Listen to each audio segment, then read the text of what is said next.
Hi, Mayank. Welcome to our first podcast. I guess this has been long due. We've been thinking of doing a podcast. I want to do it after or during COVID, and then I got NSRCEL interested. They were excited. So we were planning to do this for a long period of time. So I thank the Eximius team for picking this idea and taking it forward because otherwise I would have probably spent another 4 5 years thinking about that we need to do something like this and not really do anything about it. So welcome back to campus. You were there in my class couple of a few days ago, and as you would have noticed, how you got mobbed. Yeah. Thanks to your celebrity status of being on Shark Tank. Yeah. Even I watched the Shark Tank episode before I had you in the class. So I think the presentation was good, and one of the primary purposes was to be known to the world. Yeah. Right. So how was your experience before and after, and did it kind of match the expectations?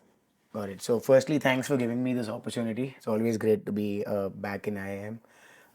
So, before Shark Tank, we'd reached some sort of a glass ceiling that these are the revenues that we're doing. Because as a bootstrap company, you only get a particular amount of reach unless you don't spend more money on marketing, etc. Uh, your reach does not increase. But post Shark Tank is just we just in half of the month we did 10x of the revenue of what we used to do, and that shows the kind of impact this show has on people watching it, and people from different states, even different countries are perhaps watching the show. And Okay. the fact that the video goes on to YouTube, it's there forever. So I think people are still going to be watching those videos and come back and buy products from me. So just a revenue boost of 10x within 7 days of the show airing, that shows the kind of plethora of opportunities that lie out there. So definitely it gives a brand a boost. It gives that sort of seal of approval of sorts.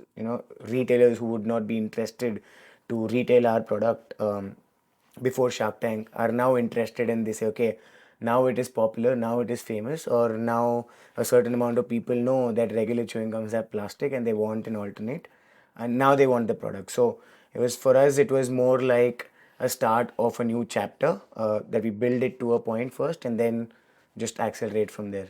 So that's how Shark Tank has helped us. And even today, it's been more than a month. The episode aired. We still have like a good amount of organic flow of orders coming in, and a lot of retailer inquiries, distributor inquiries. So I mean, it's been fantastic. So now that you have this fame, or more to say, brand Yeah. awareness, let us put it in more commercial terms. Uh, so, do you think this gives you an opportunity to play the game differently in terms of what you want to do? Yeah, absolutely. So, like right now, uh, because of the amount of organic flow that comes in, we can like launch newer products, test them out faster, because we have that organic flow coming in. So, and the point being that we are the first mover. Whoever does talk about a plastic free natural chewing gum after us is going to be after us. So that gives us that first mover advantage. And coming on Shark Tank and being on a platform like that, again, just certifies that we were the first ones here and we are here to stay. And I think because of appearing on the show, people trust us more. Four sharks giving us a deal. We've been struggling to get onto quick commerce for the last 2 years, and now like the minute we send the founders a message on LinkedIn, say, hey, we want to be on Zepto, can you help us out? Things move like in a jiffy. So I think it's up to us how we utilize that short-lived fame, and use it to our advantage. That's a great thing. You said short-lived fame. Before I go there, so what happens at the end of Shark Tank? There's this nice picture. There are these checks written. Does the money actually hit your account? It does definitely. Due diligence is going on. In our case, it still hasn't, because the whole of Feb we hadn't submitted the documents that were required, because the episode was there, and My co-founder, my younger brother, got married, so we were all across the place. Like business was booming, a lot of family commitments as well. But I think because we were already a private limited company, it wouldn't have taken this long. But I think by the end of March, the money will hit the account. So I think there's a lot of myth around the money not really coming, or No, no, I don't know about the myth. I no, but just that's know. across everywhere. I've been asked this question everywhere that I go. That does it really happen, or do the sharks even give you time, etc. But I think they are responsive on WhatsApp, and once their money is actually invested, they'll be more invested in the business. So it's again up to the founder how fast he wants to do it and get the money. Some people just slack off, and then they get better valuations from some other investors, and then they don't end up taking the deals from the sharks. And I'm sure they're also pretty cautious in terms of being careful, because not all that is said on television may be true Absolutely, as well, absolutely. right? You may end up being a little bit Yeah, yeah, easy on truth. yep. And yeah, so hopefully, but in your case, even before the money kind of it, there are cards that are already on your table, and it depends on how you're going to play this out, Yes. right? So Yeah. you have lots of options. Yeah. Good, looking forward to the future. So, but how did you get there? So it's a very long process, obviously, with a population of 130 crores in No, India. but in the sense that why gum, how gum? I remember you Okay. coming to me when I saw you for the first Yeah. time.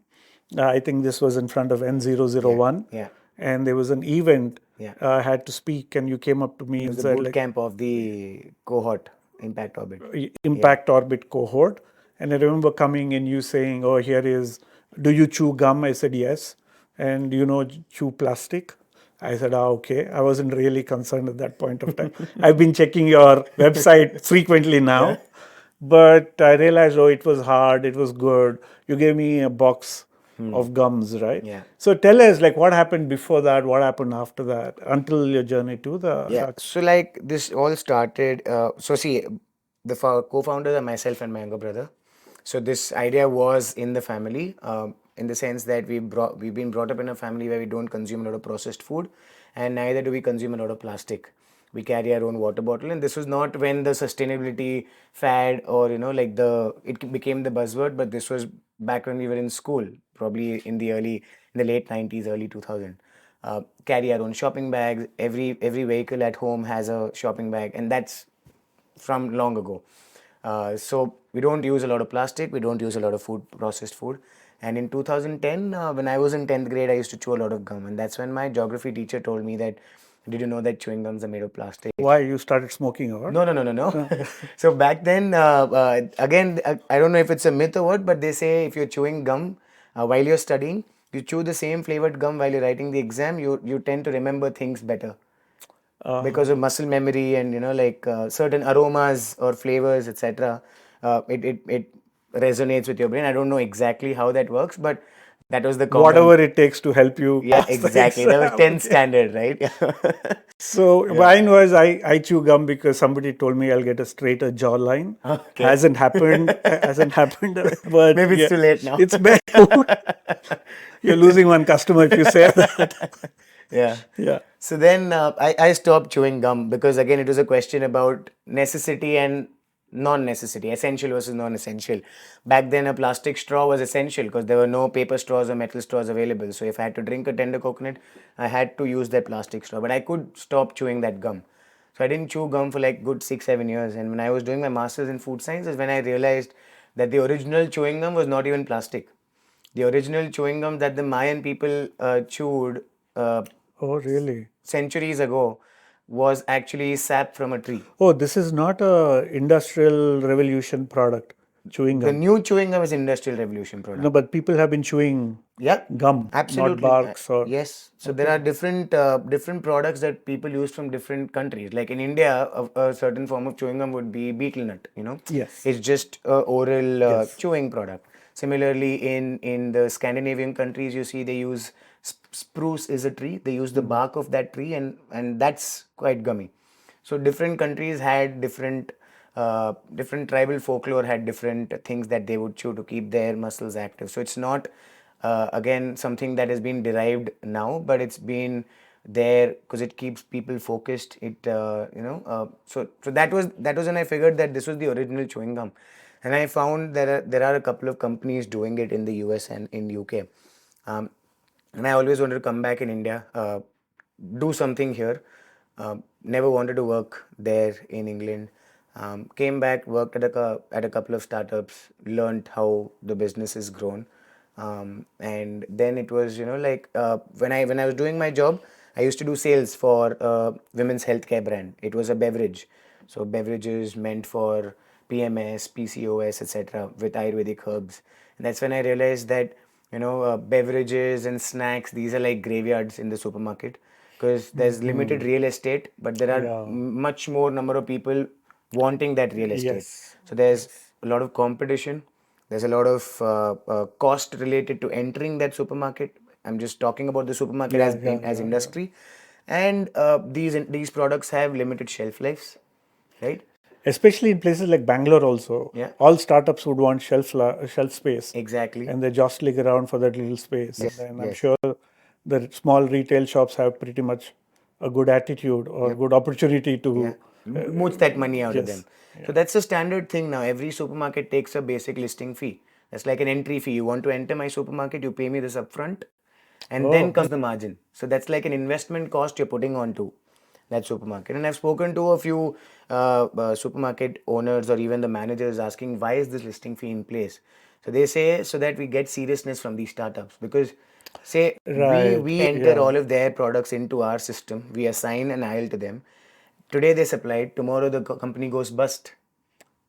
Yes. It's taking a toll on us. So we want to get that seriousness out of them so that they are going to be supplying for a long duration to recover that money. So I'm not saying they are wrong as well, but uh, coming back to where it was that it was expensive for these products to be out there. Beverages are super difficult to ship. Snacks are literally pockets of air, so you're Yeah. using a lot of space. And then I found a big gap in the confectionery space. Firstly, the product category in general is at the billing counter, so I don't have to pay Yes. to get the eye level counter. I Right. would automatically be at the impulse purchase space. Second, there was nobody solving for chewing gum. It was a very stagnant industry. The same Perfetti, the same Wrigley's making their Center How Fresh, large would the Puma. market be? It's a very small market relatively compared to snacks. It's a 1,000 crore market here in India. But that's not small. For an investor outlook, it's small. This happened on the time like 1,000 crore के market में क्या ही business बना दोगे? And I said, just look at the number of players in that 1,000 crore market. It's probably just 3 or 4 organized players. So if I'm the fifth person or if I'm the sixth person, I can still get a good chunk of 50 to 100 crores. But in that snack industry, there are for those 1,000 crore in a market, there'll be thousands of players. So Right. there was limited competition. There was the billing counter right there. And it was a small product, high value, easy to ship, long shelf life, and again, a product that everybody consumes. So I was looking at it as a business perspective. And because of the background that we don't use a lot of food, processed food and plastic, we wanted to, start somewhere to start educating consumers that this is how easy it is for you to move on your part to sustainability. It doesn't have to be that you completely go zero waste overnight, but you can start imperfectly at least, right? So yeah, I mean that's how business wise and ethic wise it made sense to us, and we started doing trials in the lockdown at home. Started making some recipes at home. So where did you get as in, so you can Google these saying that how do I make chewing gum I or have a master's in food science. okay. So I can literally reverse engineer any product you give me that's saying, okay, this is how you can make it. These are the vendors you can buy these ingredients from. And these are Okay. particularly factories where you can get this contract manufacture. So I've done this before. I consulted for companies, helped them take their kitchen scale product to a life size supermarket worthy product with the right shelf life, etc. So we didn't have to look outside anywhere, no consulting, no external consultants, etc. Everything was built from scratch at home. I know the product, and my brother knows design, marketing, content. So it was like complementary skill sets, and that's how we started. So did you get into a couple of iterations there because Yeah, the tons product of looks iterations. good, the Yeah, dabba looks yeah. good, your colors look good. So I think like entrepreneurship is all about improvising. If you see my product 2 years ago and what it is right now, there's like zameen asman ka farak, right? packaging was very different. We thought, like a very minimalist design would work well in India, but we realized the consumers are not still there with the minimalism. They still want that jazz and that colorfulness. So we made that iteration on the packaging. Initially, it was just a paper box. Right now, you'll see it's a Ziploc pouch inside the paper box. But we started with only the paper box, thinking we wanted to be a 100% sustainable company with zero plastic that we use even in our packaging. But then in the first monsoon, when we shipped the product to Goa, Bombay, all these humid places, Yeah. I'm this from the coast. I know how it is. Yeah. how humid it gets. So the chewing gum starts sticking to each other. And the box starts getting It's the sweat sugars in the patches. It's xylitol. xylitol. Okay. So it's super hygroscopic. If you take Oh, two it's crystals, hygroscopic, yeah, is it? if you Yeah. put two crystals of xylitol on the table, it'll become liquid. It'll just latch onto Yes. the atmospheric moisture. And despite us mentioning that it is natural for this to happen, the product is still safe to consume. People thought we were giving them a stale product, right? Okay. So for us, it was a matter of, should we grow business this way by taking so many returns, or shall we just take that hard call to use plastic so that we can scale further? So we made that iteration. Flavor wise, we make iterations almost every week. We constantly keep taking feedback, keep, increasing, reducing a little bit on the recipes here and there to get like a tastier, softer, The pan closer. masala No, no, no. is flavor. I've We seen did, ice we creams. did, we did launch You one. have We did ice not. cream, pan ice cream or something like that. No, why not pine chewing No, no, no, gum? no, no, no. So we have like four flavors in fruit: raspberry, strawberry, mint, and lemon. And we have spices, so like clove, cinnamon, cardamom, ginger, and fennel. So the fennel comment I made on Shark Tank, I called Aman soft because he was wearing a Yeah, green suit. greenish kind of suit. Yeah. So yeah, but we did make an iteration. We made a pan masala flavor, thinking we could replace the pan that is out there. In the People weddings, spit it yeah. out. Yeah, not in just in the weddings, but even the pan masala that's everywhere. The Vimal and the Rajnikanda, and it's like huge litter problem here. But we realized we can't, give that blast of flavors in a tiny piece of chewing gum. I can add nicotine in it to give that kick to the users, but that blast of flavors that's there. I mean, if you see people chew that, if they are 10 feet away, you can still get the aroma of what they're chewing. Okay. Yeah, so we keep doing these iterations, make new flavors, and I think that's So, do you think that's a good way to start a venture? Let's not figure out all the elements of a successful product before going into the market, yeah. but start interacting with the market early on? For me, whenever I'm going to be probably like a 60-year-old man, even if I'm writing a book, that's what I'll write in my book, saying, okay, just do it. Because sometimes your ideas will only remain in your mind. If you're not executing, you're not executing. So if you have not tried, you will never know. So and the fact that India is such a huge market, even with a 2 lakh rupee investment, you can actually put out your idea into a product and see or test waters, do sampling, stand outside Lal Bagh, try to sell those bottles if you're wanting to sell a cold coffee. It does not mean that you invest in a 1 crore worth of inventory and start business upfront. Start small, get a few bottles made, do some tests, see if you can sell the product, and then decide whether it's working or not working. Some people just try to get everything in place. By then they realize the market is ahead of that, and then they have to reiterate the product. So I think figuring out on the way is what we've done, and that's worked well for us. So, how Anupam, much was the investment? You said 2 lakhs. Was that how so, much so you I did? took a loan of 6 lakh from my father and we returned it back. So Okay. You yeah, returned it. yeah, yeah, Really? yeah. Okay. We With believe you. interest, We believe you. with interest. Okay. Yeah, yeah. Okay. So I mean, we just started because it was easy to enter. We procured smaller quantities of the raw materials. Initially, the profits were very low, but wanted to see if there's a repeat happening. Wanted to see if people are really wanting to talk about the product. And the key thing that happened to us was the differentiator. The minute I told you, sir, you've been chewing plastic, like what? Okay, tell me more. So that differentiator sticks, and people want to talk to us when we are showing them ads or talking to them at events. Okay. So, you have raised money. So, this is the first time you're getting external fund. You're bootstrapped all the way until Yep. now. Absolutely bootstrap, growing profitably. We did get a grant from NSRCEL through NSRCEL. on the impact front, that we are reducing the amount of single-use plastic that goes out. But apart from that, completely been bootstrapped. The only amount of money that's come is the grant. So yeah, I'm Marwadi. We are built on ethics of profitability. Businesses are grown for profit. So since day one, it was not about going all out and marketing the product and taking a bit of burn, but sustainably grow. Even if profits are low, reinvest that profit that's coming in into business, but not really be on a runway that maybe the funds will dry out and then you need to go frantically look for funds. So for even whenever we spoke to people for the last 2 years, we said we are raising funds, but when? Anytime. There was no deadline. People usually ask you, when are you looking to close this round? We say there's no round, but we are looking to raise funds.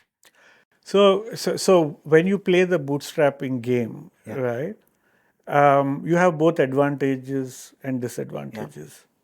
So did you have any disadvantages as well? Because you said it's good to go early, figure out, do some dipstick surveys, Yeah. see whether your product is, are the customer is Yeah. product is doing well, the customer is responding to you Yeah.